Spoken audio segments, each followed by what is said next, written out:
اور کہا اللہ کے رسول فاقوں نے بے چین کیا، بچوں کی بھوک کی بلبلاہٹ نے بےتاب کر دیا، اور گھر کے بجھے چولہے کو دیکھ دیکھ کر عورتوں پہ بچوں پہ رحم آنے لگا۔ میں نے اللہ کے سامنے ہاتھ اٹھا کے مانگا، یہ تماشا ہوا، یہ چوہا آیا، اس کے پیچھے آیا، سارا واقعہ سنایا، اب میں آپ سے پوچھنے کے لیے آیا ہوں کہ یہ جائز ہے یا ناجائز ہے۔ آپ نے فرمایا مقدار اللہ کی غیبی مدد ہے، خوب حلال ہے، کھاؤ بھی اور بھوکوں کو کھلاؤ بھی اور دوسروں کی ضرورتوں میں استعمال کرو بھی۔ اور فرمایا وہ چوہے نہیں، وہ فرشتے تھے، اگر تم ان کو اصلی شکل میں دیکھتے تو تمہارا کلیجہ پھٹ جاتا۔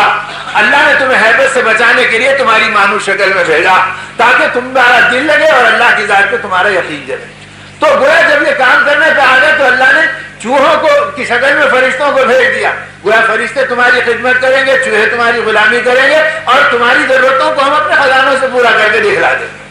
ایسے پورا کیا کہ عبدالرحمن بن عوف فرماتے ہیں رضی اللہ تعالیٰ عنہ کہ فرمایا کہ جب دین کی محنت بڑھی، ایمان کے کام بڑھے، باہر سے وفود آنے لگے، ان کی تربیت کا سامان ہونے لگا، تو اب میرے بس کا نہیں رہا کہ میں تجارت میں وقت دے سکوں۔ میں نے ہاتھ اٹھا لیے کہ عبدالرحمن بن عوف کے پاس وقت نہیں ہے کہ میں تجارت کر سکوں۔ اب سارا وقت مشورے میں گزر جاتا۔ 6 آدمیوں کی جماعت رسول اللہ صلی اللہ علیہ وسلم نے بنا دی تھی جو پورے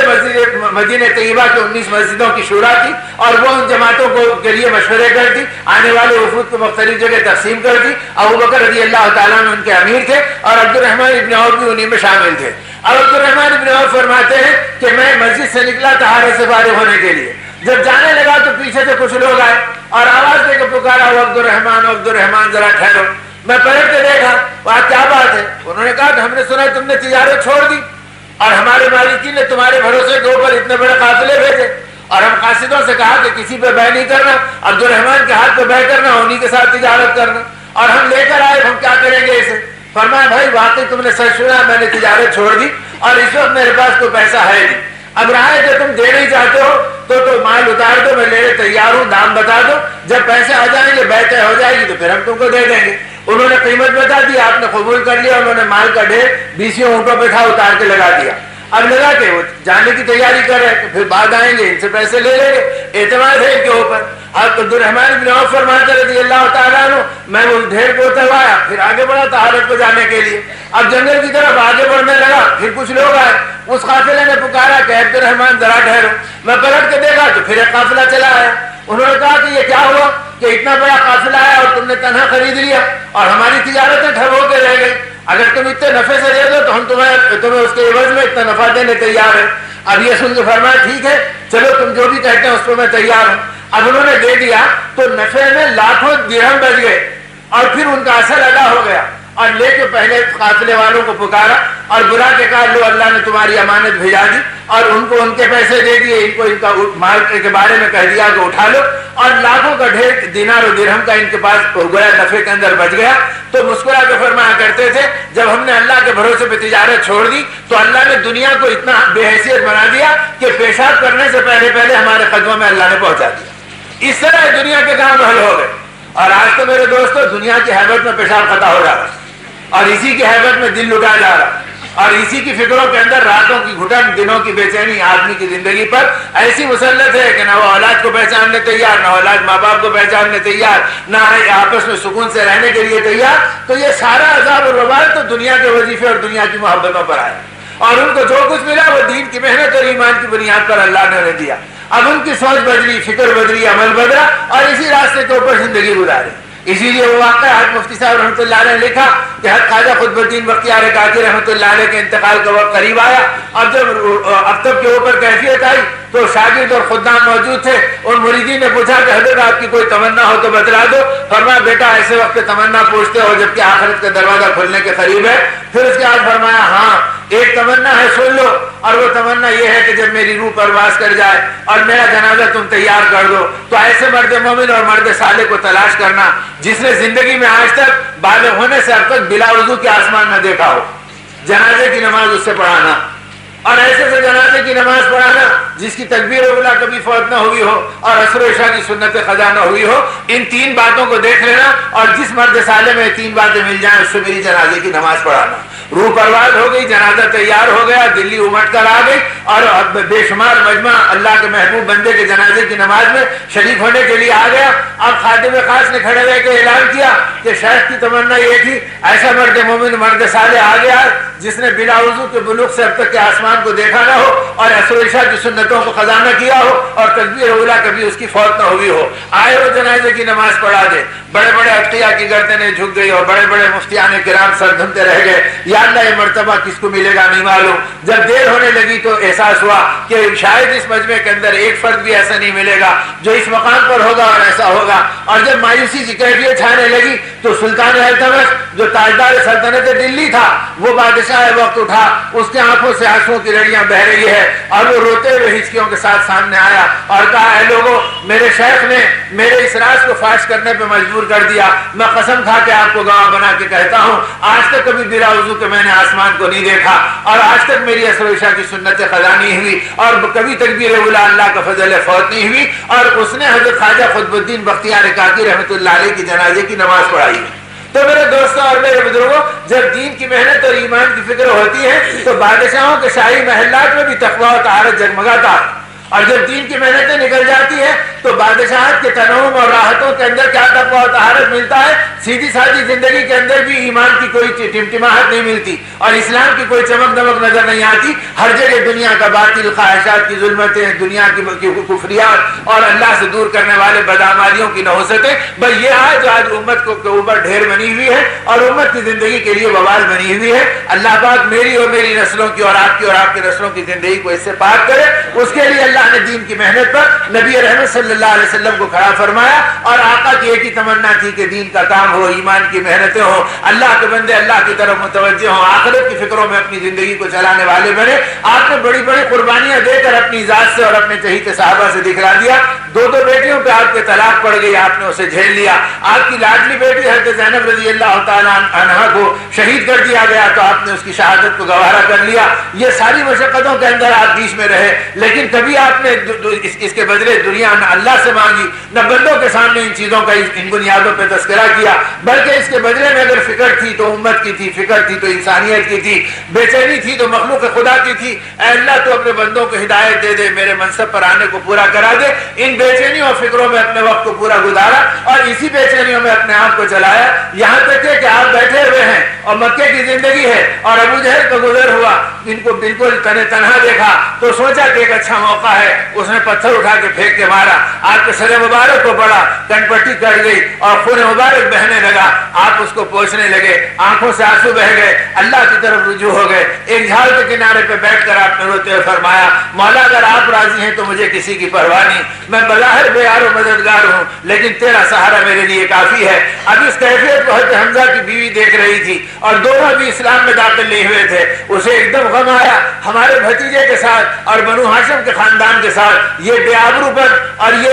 گویا ظلم و ستم کے پہاڑ توڑے جا رہے ہیں اور کوئی ہمارے بھتیجے کا ساتھ دینے والا نہیں۔ وہ گھر میں گئی، غمزدہ بیٹھ گئی، اس کا دل پک گیا، اس کا کلیجہ منہ کو آ گیا، یہاں تک کہ ان کے شوہر حضرت حمزہ آئے اور شکار سے واپس لوٹے، اب ان کو دیکھتے ہی اپنے بالوں کو نوچنا شروع کیا، اپنے چہرے کو گویا زخمی کرنا شروع کیا، اپنے پیر پٹک پٹک کر آہیں بھرنے لگی، جو اس زمانے میں کسی عورت کے نوحے کی علامت ہوتی تھی، جس کا شوہر اجڑ جائے اور سہاگ لٹ جائے اور وہ بیوگی کے عالم میں آ جائے تو وہ اپنے غم کا اظہار اس طرح کیا کرتی تھی۔ حضرت حمزہ نے کہا ارے میں تیرے سامنے کھڑا ہوں، تجھے کیا ہو گیا کہ تو اس طرح ماتم مچا رہی ہے؟ اس نے کہا تم رہو نہ رہو مجھے اس کی پرواہ نہیں ہے، بنو ہاشم داغدار ہو گیا، بے یار مددگار ہو گیا اور ہمارا خاندان اجڑ گیا اور تم کو اپنی غیرت کہاں چلے گی کہ تمہیں اس کا احساس بھی نہیں ہوتا۔ ایک دم حمزہ حیران ہو گئے، فرما کیا بات ہے؟ کہا جو کچھ بھی کہہ رہا اور کر رہا ہوگا لیکن تمہارا خون ہے، تمہارا بھتیجا ہے اور اس کو چلتا ہوا آدمی پتھر مار دے اور کوئی اس کے خون کو بوچھنے والا نہیں اور کوئی اس کے آنسوؤں کو تھامنے والا نہیں، یہ حال تو تمہارے بھتیجے کا دیکھ کر آئی ہوں میں غم میں ڈوبی ہوئی ہوں۔ ایک دم حمزہ کو اپنے بھتیجے کی محبت لگی، باہر نکل کے آئے تو دیکھا کہ خون سے ایک کنپٹی لال ہے اور لہو لہان ہے۔ اس کیفیت کو دیکھ کے آپ بےتاب ہوئے اور ایک دم ابو جہل کا نام جو سنی لیا تھا تو غصے میں سیدھے دارالندوا پہنچے۔ ابو جہل وہاں اپنے حلقے کے اندر بیٹھا تھا، کمان کو گاندے سے نکالا، پھینک کے اس کے اوپر پھینک کر مارا، وہ جا کے اس کے سر پر لگی، سر پھٹا، ایک دم خون ربک پڑا۔ فرمایا خبردار اگر آج کے بعد تیرا ہاتھ میرے بھتیجے کی طرف بڑھے گا تو سب سے پہلے تو مقابل میں مجھے پائے گا۔ اب دارالندوا حیران ہے، ابو جہل ایک دم پریشان اور بے چین ہے، یہ کیا ہو ہو گیا کہ ہمارا آدمی ہمارے ہاتھ سے نکلا جا رہا اور یہ بھی بھتیجے کی حمایت کر رہا، چپ ہو جاؤ، اس سے کوئی بحث مت کرو۔ سب کے سب خاموش ہو گئے۔ حمزہ جری بھی تھے، بہادر بھی تھے، اپنی دلیری میں مطمئن واپس آئے اور آ کر اپنے بھتیجے حضرت محمد رسول اللہ صلی اللہ علیہ وسلم کی طرف دیکھا، فرمایا بھتیجے خوش ہو جا، میں نے تیرا بدلہ لے لیا ہے، اور اپنی آنکھوں کو ٹھنڈا کرنا ہوتا تو جا کے دیکھ لے، ابو جہل کا سر پھٹا ہے اور اس کا خون بہ رہا ہے، میں نے تیرا بدلہ چکا لیا۔ حضور پاک صلی اللہ علیہ وسلم رو پڑے اور رو کے فرمایا اے میرے چچا، اس سے میرا دل ٹھنڈا نہیں ہوتا۔ فرمایا بھتیجے پھر تیرا دل کس سے ٹھنڈا ہوتا؟ فرمایا میرا دل اس وقت ٹھنڈا ہوگا جب آپ اس اللہ کو مان لیں جس کی میں دعوت دے رہا ہوں اور اس نے مجھے اپنا رسول بنا کر بھیجا، آپ میری رسالت کو قبول کر لیں۔ اس قربانی پہ اللہ نے ان کی ہدایت کے فیصلے کر دیے، دل نرم ہو گیا۔ حمزہ نے کہا اچھا اگر تیرا دل اسی سے ٹھنڈا ہوتا ہے تو اللہ میں تیرے ہاتھ میں اپنا ہاتھ دیتا ہوں اور تمہارا کلمہ پڑھتا ہوں۔ اور رسول پاک صلی اللہ علیہ وسلم نے اپنے چچا کو اسلام میں داخل کیا۔ فرمایا مولا آپ کیسے کریم ہیں، اس چھوٹی سی تکلیف کو بہانہ بنا کر آپ نے میرے خاندان کو ہدایت دے دی اور میرے چچا کو اسلام میں داخل کر دیا۔ اس حالت کو دیکھ کے ان کی بیوی بھی مسلمان ہو گئی۔ تو میرے دوستوں اور میرے بزرگوں، جس آقا نے بڑے بڑے غم سہے اور اس کے بدلے میں امت کی انسانیت کی ہدایت مانگی، ہمارے لیے بے چین ہوئے، ہمارے لیے فکر مند ہوئے، یہاں تک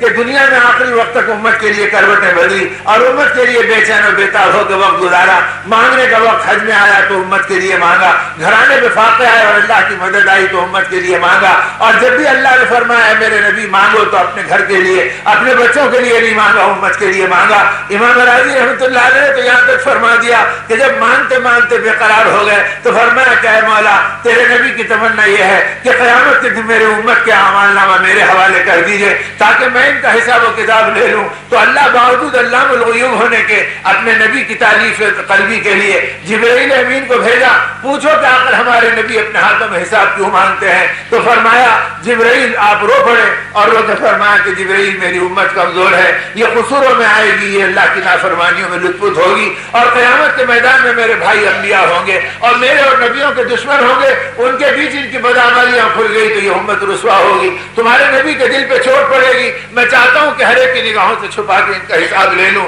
حق تعالیٰ نے اس کے جواب میں فرمایا اے نبی آپ چاہتے ہیں کہ اوروں کی نگاہ سے چھپائیں اور آپ کا رب چاہتا ہے کہ آپ کی نگاہوں سے چھپا کر رحمت کی چادر اڑا کر حساب لوں گا تاکہ آپ کی امت میری رحمتوں میں گھری رہے۔ میرے دوستوں اور میرے بزرگوں، جس نبی نے اپنی امت کے لیے اتنا چاہا ہو اور اتنی بے قراری کے ساتھ اپنے آپ کو بھلایا ہو اور اپنے مولا کو اتنی اپنی امت کی محبتوں کو پیش کیا ہو، آج وہ نبی پاک صلی اللہ علیہ وسلم کی وہ بے قراریاں اور ان کے دین کی بے چینیاں، اسی سے ہماری زندگی خالی ہو گئی اور اسی محنت کو ہم نے نہیں پہچانا اور اسی یقین کی لٹیا ہماری زندگی میں ڈوب گئی، وہی اعمال بگڑ گئے اور وہی ایمان کھوکھلا بن گیا۔ اب دعوت اللہ کی محنت اور اللہ کے راستے کی نقل و حرکت اس لیے ہے کہ دین ہماری زندگی میں آئے، ایمان دنیا میں چمکے، ہدایت پن پہ، حق کا راستہ ابھرے اور باطل ٹوٹے اور اللہ کی غیبی مددوں کا نزول ہو اور اللہ ایک بار اس امت کو پھر سرخروئی کی بلندی کے اوپر پہنچا دے۔ اس کے لیے 4 مہینے اور 40 دن یہ ایک ابتدائی قدم ہے اپنے محبوب نبی کی محبتوں کے راستے کی چوکھٹ پر قدم رکھنے کے لیے اور اس راستے کی لذتوں کا دروازہ کھلوانے کے لیے۔